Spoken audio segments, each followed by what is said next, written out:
میں Pakistan federal union of columnist کا شکر گزار ہوں کہ انہوں نے مجھے دعوت دی اور خاص طور پہ فروخ بڑائچ صاحب کا، شہزاد چودھری صاحب کا، عبد الماجد ملک صاحب، مجیب الرحمان صاحب، رانا علی زہیب صاحب اور ثناء اللہ صاحب کا کہ وہ یہ فورم چلا بھی رہے ہیں اور یہ لکھنے والوں کی ایک محفل ہے اور لکھنے والوں کا ہمارے معاشرے میں کافی فقدان ہے. تو میں سمجھتا ہوں کہ یہ بڑی زبردست محفل ہے کہ یہاں پہ لکھنے والے اور وہ لوگ جو لکھنے اور پڑھنے کا شوق رکھتے ہیں وہ ادھر آئے ہیں. تو اس لیے میں سمجھتا ہوں کہ میرے لیے بھی باعث عزت ہے کہ مجھے ادھر بلایا گیا ہے. جب مجھے فروخ بڑائچ صاحب کا میسج آیا کہ آپ ادھر آئیں تو ایک تو ظاہر ہے کہ بڑائچ صاحب کو میں انکار نہیں کر سکتا تھا، لیکن میں خود بھی لکھتا رہا ہوں اور میں خود بھی کالم باقاعدگی سے ایکسپریس ٹریبیون میں لکھتا رہا اور میری ایک بڑی ایسوسیشن ہے کالمنسٹ کے ساتھ اور مجھے بڑا اچھا لگا کہ میں ادھر آ کے آپ سے مجھے بات کرنے کا موقع ملے گا. جو ایک اور بات بڑی انٹرسٹنگ مجھے پتہ چلی کہ آپ لوگوں کی جو ادارہ ہے وہ بھی ایوالو کرتا رہا. تو یہ غالباً 9-10 سال پہلے بنا اور اس میں نہ صرف کالمنسٹ ہیں بلکہ اب بلاگرز بھی ہیں اور بلاگرز جو ہیں وہ نئے دور کے کالمنسٹ ہیں، وہ نئے دور کی آواز ہے اور بلاگرز کی جو ریچ ہے آج کے دور میں وہ کئی کالمنسٹ سے بہت زیادہ ہے.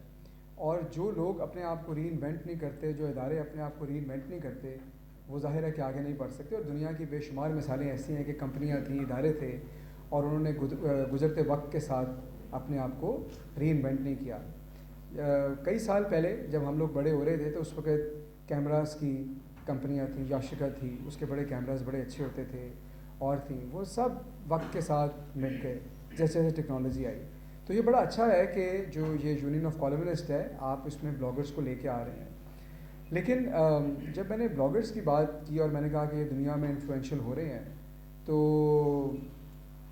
اور بعض ایسے کالمنسٹ ہیں آپ کے ملک میں جو بہت بڑے کالمنسٹ ہیں جن کی بات سنی جاتی ہے. ہمارے ساتھ کوریہ مقبول جان صاحب بیٹھے ہیں اور آپ کو پتہ ہے کہ ان کی آواز جو ہے وہ ملک کو ہلا سکتی ہے.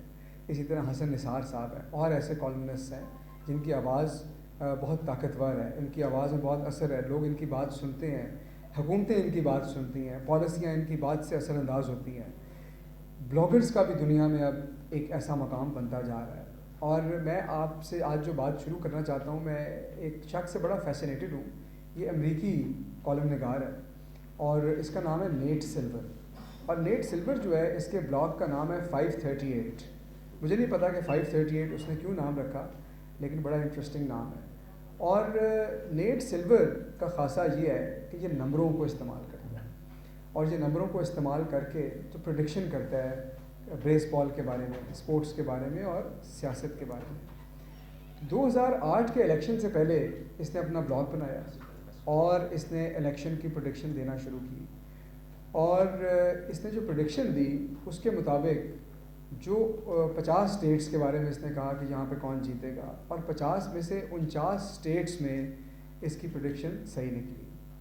ایک دم امریکہ میں ہلچل مچ گئی اور 2009 میں جو ٹائمز نے اپنی لسٹ نکالی 100 موسٹ انفلوئنشیل پیپل، اس میں نیٹ سلور کا نام شامل کیا گیا. یہ ایک بلاگر تھا. 2012 کے الیکشن کے اوپر اس نے پھر پریڈکشن کی اور اس دفعہ اس کی جو پریڈکشن تھی وہ 50 میں سے 50 صحیح نکلے تو اس کا نام اور بڑھ گیا. 2016 میں اس سے کچھ غلطی ہو گئی اور پوری دنیا کے اندازے غلط ہو گئے اور اس کا خیال تھا کہ ہیلری کلنٹن کے جیتنے کے زیادہ چانسز ہیں اور ڈونلڈ ٹرمپ کے جیتنے کے اس نے 28% چانسز دیے. لیکن 2016 کے الیکشن کے اندر بھی اس نے جو پروبیبلٹی دی جیتنے کی ڈونلڈ ٹرمپ کو وہ باقی لوگوں سے بہرحال زیادہ تھی. باقی لوگوں نے کہا کہ 28% چانس بھی نہیں ہے، اس نے کہا نہیں ہے، تھوڑا سا نیچے گیا. لیکن 2020 میں دوبارہ اس نے کہا کہ جو بائیڈن جیتے گا اور غالباً 48 اسٹیٹس میں اس کی پریڈکشن صحیح ثابت ہوئی. تو اس کی بات سے اسٹاک مارکیٹ، لوگ، سیاست موو کرتے ہیں. تو میں صرف اس سٹوری کا ذکر اس لیے کر رہا ہوں کہ یہ جو بلاگز ہیں یہ دنیا کے جو طاقتور ترین ممالک ہیں وہاں پہ بھی یہ اوپینینس کو، پالیسیز کو ہلا کے رکھ دیتے ہیں. لیکن اس کے لیے ان کی محنت درکار ہے. اس میں ایک ڈیٹا وہ یوز کرتے ہیں، وہ ایویڈنس کو یوز کرتے ہیں اور دنیا اس وقت جو ہے وہ ڈیٹا جرنلزم کا دور ہے، ایویڈنس جرنلزم کا دور ہے. اور آپ نے یہ دیکھا ہے 2 ایسے ریسنٹ ہمارے ماضی کے اندر قریب میں ایسے واقعات ہوئے جرنلزم کے حوالے سے میں سمجھتا ہوں جن کا بڑا اثر تھا. ایک پیناما پیپرز تھے, اور پیناما پیپرز میں کیونکہ میں ادھر سیاسی بات نہیں کرنا چاہتا, لیکن پاکستان میں ظاہر ہے کہ یہ مسلم لیگ نون اور نواز شریف صاحب کے تناظر میں دیکھا جاتا ہے. لیکن آپ کو پتہ ہے کہ پاناما پیپرز نے پوری دنیا میں ایک تہلکہ مچا دیا. آئس لینڈ کے جو وزیر اعظم تھے ان کو ریزائن کرنا پڑا, یو کے ہاؤس آف لارڈس کے ممبرس کا نام اس کے اندر آیا, سعودی عرب, سویڈن, فرانس, برازیل, پوری دنیا کے لوگوں کو اس میں نام آیا, اور بڑی سیاسی ہلچل پیدا ہوئی.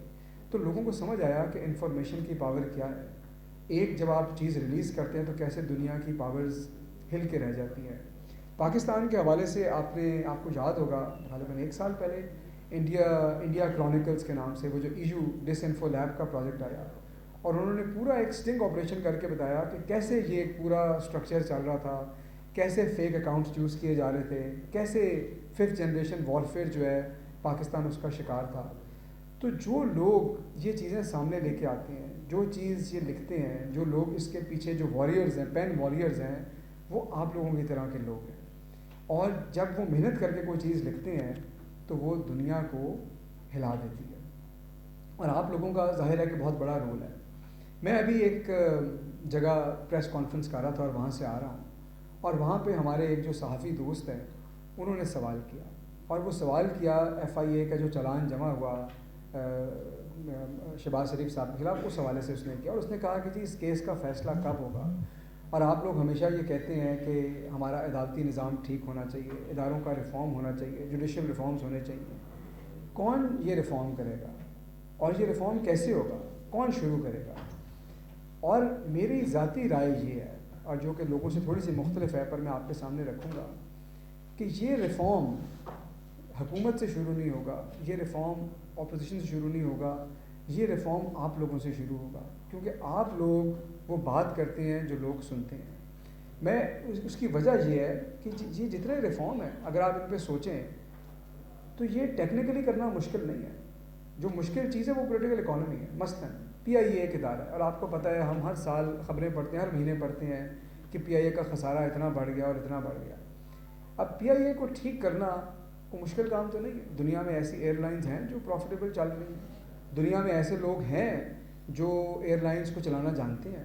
آپ ان کو پاکستان لا کے بلا سکتے ہیں, وہ آپ کو بتا سکتے ہیں, لیکن وہ جو حل آپ کو دیں گے کیا وہ حل آپ کے لیے قابل قبول ہیں یا نہیں, یہ اصل سوال ہے. کیونکہ وہ آپ کو آ کے یہ کہیں گے کہ یا آپ ایسا کریں کہ اس کے اندر $3 ارب کی انویسٹمنٹ کر دیں, اپنا فلیٹ نیا کر دیں, یا وہ کہیں گے کہ جی آپ کے پاس لوگ بہت زیادہ ہیں, اپنی ورک فورس آپ آدھی کر دیں, یا وہ کہیں گے کہ جی آپ کے جو نان پروفیٹیبل روٹس ہیں جو آپ کے دور افتادہ علاقوں میں جاتے ہیں آپ ان کو بند کر دیں. ٹھیک ہے, تو یہ پیپر کے اوپر سولوشن بڑے کلیئر ہیں, اور اگر آپ وہ کر جائیں تو شاید آپ کی ایئر لائن جو ہے وہ پروفیٹیبل بھی ہو جائے. لیکن کیا کوئی حکومت وقت یہ ان چیزوں کی متحمل ہو سکتی ہے؟ کیا اس کو کرنا چاہیے؟ کیا سوال ہے کہ کیا ایئر لائن جو آپ کی نجی قومی ایئر لائنز ہے, کیا اس کو آدھی ورک فورس کو نکال دینا چاہیے یا نہیں؟ مجھے اس سوال کا جواب نہیں پتہ, میری ایک اپنی رائے ضرور ہوگی, لیکن اگر آج کی حکومت یہ فیصلہ کرے گی تو جو باہر بیٹھے ہیں وہ احتجاج شروع کریں گے. کچھ اس میں بات ٹھیک بھی ہوگی, کچھ نہیں بھی ٹھیک ہوگی. اگر آپ یہ کہتے ہیں کہ دور افتادہ علاقوں کے یا آپ کے جو ڈیولپنگ ایریاز ہیں ان کی فلائٹیں بند کر دیں تو آپ کا پروفیٹیبلٹی کا گول شاید اچیو ہو جائے گا, لیکن جو کنیکٹیوٹی ہے, جو ڈیولپمنٹ ہے, جو انٹیگریشن ہے, اس کا گول نہیں ہوگا. تو یہ ان باتوں کے اوپر تو ہم بات نہیں کرتے. ہم تو خسارے کی بات کرتے ہیں, ہم سیاسی اسکینڈلز کی بات کرتے ہیں, ہم بلیم گیم کرتے ہیں. اور دنیا میں جب آپ جرنلزم کو دیکھتے ہیں تو آپ ہیلتھ جرنلزم کی بات بھی ہوگی, ایجوکیشن جرنلزم کی بھی ہوگی, آپ کے پولیٹیکل جرنلزم بھی ہے, لیکن میں نے کبھی پالیسی جرنلزم کا نام نہیں سنا. حالانکہ پالیسیاں ہی تو آپ کی جو قوم کا مستقبل ہے اس کو تعین کریں گی. پالیسیوں کے اوپر بھی تو بات کسی کو کرنی چاہیے کہ آخر ان مسائل کا حل کیا ہے. کیا لوگوں کو نکالنا چاہیے یا اس میں پیسے ڈالنے چاہیے, کیا ٹیکس کرنا چاہیے یا نہیں کرنا چاہیے. ان باتوں کے اوپر لوگوں کا انٹرسٹ نہیں ہے آج, لیکن کوالٹی کا مٹیریل بھی نہیں ہے. تو یہ وہ چیزیں ہیں جس پہ آپ لوگ لکھیں گے, آپ لوگ سوچیں گے, آپ لوگ بات کریں گے, اور اگر کریں گے تو ہو سکتا ہے کہ کل کو آپ کی آواز میں اتنی طاقت ہو کہ لوگ آپ کی آواز سننا چاہیں اور کہیں کہ اچھا PIA کا کیا کرنا ہے, ان کی بات سنو کہ یہ شخص کیا کہہ رہا ہے, اور اس سے ہم کوئی سوجھ بوجھ لیں. اور ایسے بہت سے سوال ہیں. بہت ساری ایسی چیزیں ہیں جس میں چاہوں گا کہ آپ لوگ کیونکہ لکھتے ہیں آپ اس پہ لکھیں. ہماری حکومت کا بھی ایک بیانیہ ہے. آپ کا کام ہے کہ آپ آئیں, ہم سے بات کریں, ہم آپ کو ڈیٹا دیں, ہمارے بیانیے کو پرکھیں اور اپنی آواز اٹھائیں. میرے ذہن میں 4-5 دلچسپ چیزیں آ رہی تھیں جس کے اوپر میں سمجھتا ہوں کہ یہ میرے ذہن میں بھی سوال اٹھتے ہیں. جب بھی آپ کوئی پیس لکھیں گے تو اس پیس کے اندر ظاہر ہے کوئی آئیڈیا ہوگا, کوئی سوال ہوگا جس کا جواب آپ کو دینا ہوگا. اس میں آپ کی ایک رائے ہوگی اور اس میں ایک کہانی ہوگی. ایک بڑا مشہور رائٹر ہے, اس کی بڑی فیمس کتابیں ہیں, بلنک ہے اور ایک اور ہے واٹ دا ڈاگ سا, اس کا نام ہے میلکم گلیڈویل. میلکم گلیڈویل یہ کہتا ہے کہ لوگ کہانیاں پڑھنا چاہتے ہیں لیکن کہانی وہ اچھی ہوتی ہے جو امپرفیکٹ ہو. اور وہ کہتا ہے کہ پرفیکٹ کہانی کبھی کسی کو پسند نہیں آتی. جیسے بچپن میں پڑھتے تھے نا کہ سارے مسئلے آخر تک کہانی کے سیٹل ہو جاتے تھے. اس نے کہا کہ وہ آپ کی امیجنیشن کو انٹریگ نہیں کرتی. امپرفیکٹ کہانی آپ کو سوچنے پہ مجبور کرتی ہے کہ کیا اس میں یہ بھی ہو سکتا تھا, یہ کیوں ہوا. اور آپ اگر امپرفیکٹ کہانی لکھیں گے تو اس کی لائف زیادہ ہوگی. لیکن آپ کو کہانی چاہیے. اور کہانیاں کہاں سے, پالیسی کی کہانیاں کیا ہیں, میں آپ کو بتاتا ہوں پالیسی کی کہانی کیا ہے. لاہور شہر کے اندر, لاہور بہت بڑا شہر ہے دنیا کا, بڑے شہروں کے اندر بہت زیادہ کرائم ہوتا ہے. ایک ڈبیٹ جاری رہتی ہے شہر کے اندر کہ جی کیا کرائم بڑھ رہا ہے, کیا کرائم کم ہو رہا ہے. لیکن آپ اگر سوچیں اور آپ دیکھیں کہ لاہور شہر میں اگر ایف آئی آروں کا نمبر اوپر چلا جائے تو کیا کرائم بڑھا ہے یا لوگوں کا ٹرسٹ بڑھا ہے اسٹیٹ میں. یہ وہ سوال ہے جس کا جواب آپ نے دینا ہے.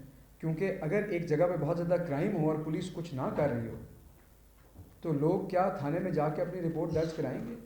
جب کراچی میں لوگوں کے فون بہت زیادہ چھننے شروع ہو گئے اور سڑک پہ وارداتیں ہوئیں تو لوگوں نے رپورٹ کرنا بند کر دیا. انہوں نے کہا روز انہوں نے 2 فون رکھ لیے, انہوں نے کہا کہ ہم تو سستا فون لیں گے. لیکن اگر کسی شہر کے اندر کرائم کی رپورٹنگ بڑھ جائے گی تو کیا لوگوں کا ٹرسٹ بڑھ رہا ہے, کیا کرائم کم ہو رہا ہے یا نہیں کم ہو رہا. اب یہ ایک سوال ہے اور اس سوال کا ایک میرا جواب ہوگا, ایک آپ کا جواب ہوگا, لیکن اس کا جواب دینا چاہیے.